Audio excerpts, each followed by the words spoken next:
Our Democratic strategist, Jonathan Tassini, is also joining the panel. Jeffrey, over the course of this campaign, do you think Donald Trump has done or said anything that that was a message to those in the alt-right? And I mean, Glenn Beck is saying the alt-right is maybe 1% of all Donald Trump supporters, if that. So we're talking about a tiny minority of Donald Trump supporters. But do you think he's done anything to encourage them? No, I don't think so. You know, Anderson, one of the things that I'm shocked that you said that. Come on, look, wait a minute. One of the things, and I'm looking around at my colleagues here. Is there anybody here who's 25? I don't see anybody. I wish. My point is that these are people, and you know who they remind me of at my age? They remind me of Abby Hoffman and the yippies and hippies and people who went out of their way in the 1960s to yank their parents' chain, to deliberately, as it were, stick a digit in their face. They swore it. They swore in rallies and marches, and they used the F-bomb, and they did all of these things. Wore long hair. It was a deliberate march against the establishment. Now, I am a Reagan conservative. I'm not part of the alt-right.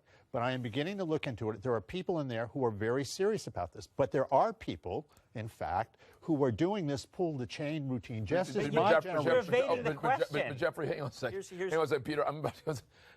Jeffrey, they're doing more than that. You know that they're inspiring violence. I think you know that they're inspiring violence or serious hatred.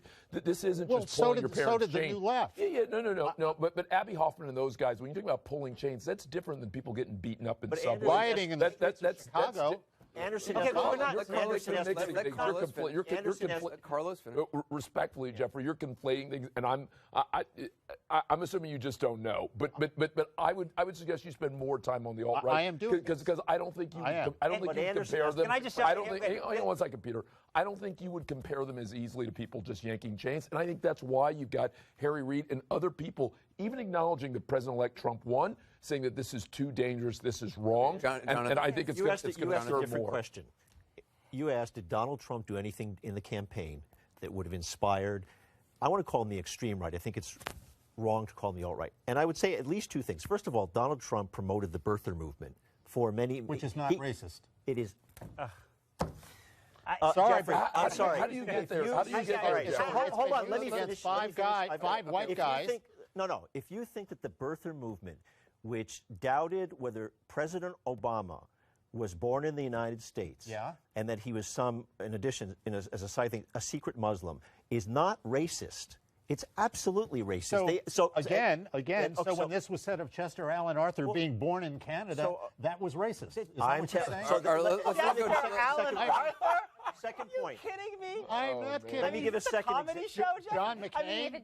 Let me give a second example. The second. I don't even know how to transition. I don't know. Example. Okay, yes. Okay. The second example is that when you do, and I'm not going to say he said all Mexicans are rapists and burners. He meant illegals. He was talking. All I'm saying is that if the question that Anderson asked, did he do anything during the campaign that inflamed people, that threw them red meat, that said, yes, I am your candidate because I'm going to go after these people. You point to that. That's a good example. Okay. Or refusal to renounce David Duke, for example. Refusal to. I mean, we could go through this, but we don't need to hash out all the ugliness of the campaign if we're really about what Paul Ryan says, moving forward, not moving backwards. Honestly, as people learn what the alt-right is and what it stands for, and I say this is a Republican who's deeply conflicted about the fact that now there's unified control in Washington of Republicans, but a man who campaigned in a way that seriously undermines the principles and values of the party that I have associated with my entire life.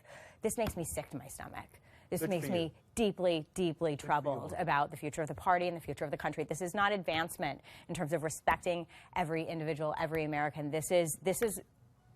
We are on the cusp of regression, and this is not good for the country. This is the closest thing I can think of is what happened at the beginning of the conservative movement, the John Birch Society, okay, where you had an active, fomented, radical right-wing fringe actively insisting that the President of the United States, Dwight Eisenhower, was a communist sympathizer, right. okay? And what the conservative movement then did with Bill Buckley, as it was gaining intellectual steam, was to draw the line and say, absolutely not, you will not be part of this movement. And if Trump wants to get anything done in Washington, if he wants to have any credibility or any respectability, by the way, remember that Bannon told his editorial staff to destroy Paul Ryan, but more than 4 months. I called for him to resign. So, if he wants to get anything done, he has to disassociate himself from Bannon and this ugliness. No. But this has been I wish that would happen, Margaret.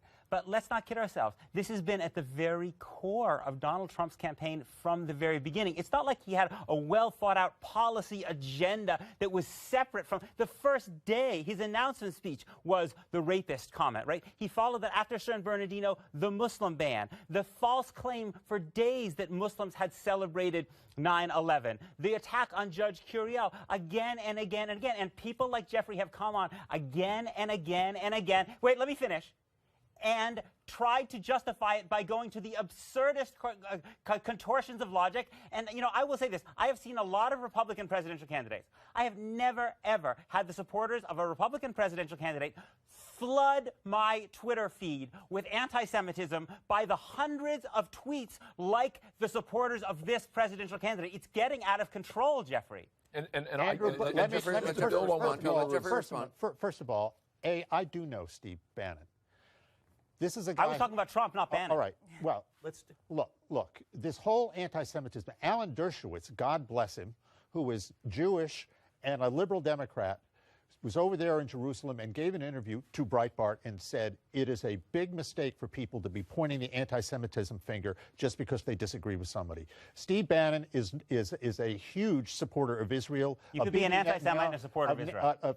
He partnered with Andrew Breitbart, who was Jewish. He has, one of these, what's his name, Milo Yiannopoulos, who's part of the alt-right, as it were, who was both Jewish and gay. He has Joel Pollack, who is Jewish. The CEO of Breitbart is Jewish. Fine. I mean, this is crazy. I'm not saying he's an anti-Semite, to be clear. I'm saying that something has been unleashed among supporters of Donald Trump, some of whom are connected to Donald Trump. And there's a responsibility, like Margaret is talking about, to try to stop this. Why? And I would suggest to you respectfully that your party, which, as I've said many times, has as at its core racism and has for 2 centuries, 2+ centuries, that you divide people by race, you divide them by ethnicity. This is what you do to fuel your agenda. And you've been doing it for all history, and this is what you get as a result. People who are mocking Anderson, this is that is a totally that's not even historical. We've had this discussion. I know. Yes, we have. Carlos, if you want to respond. I don't really know. It is made up history. I mean, respectfully, Jeffrey, you literally are just making stuff up. And Carlos, we need to read some books together. Right. I guess Frederick read Douglass was some very books together. divisive And we should start with the books. We should start with the books that Margaret pointed out. That's a relevant piece of history. You're pointing out Chester Arthur from the 1880s. Margaret, that's not relevant. As a Republican, that's clearly you not are what I'm saying. concerned that this small group, this alt-right, and I mean, if Glenn Beck is right, 1% or whatever it is, you know, liberals have always attacked conservatives as it's very easy to call people racist. It's very easy to label people, and that's been something conservatives have complained about for a long time.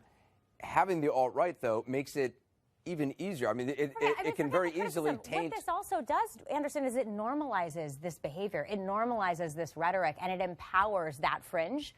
Now they have an office in the West Wing. That fringe has an office in the West Wing of the United States. We actually just got to go because we're so way over time. There's a lot more in the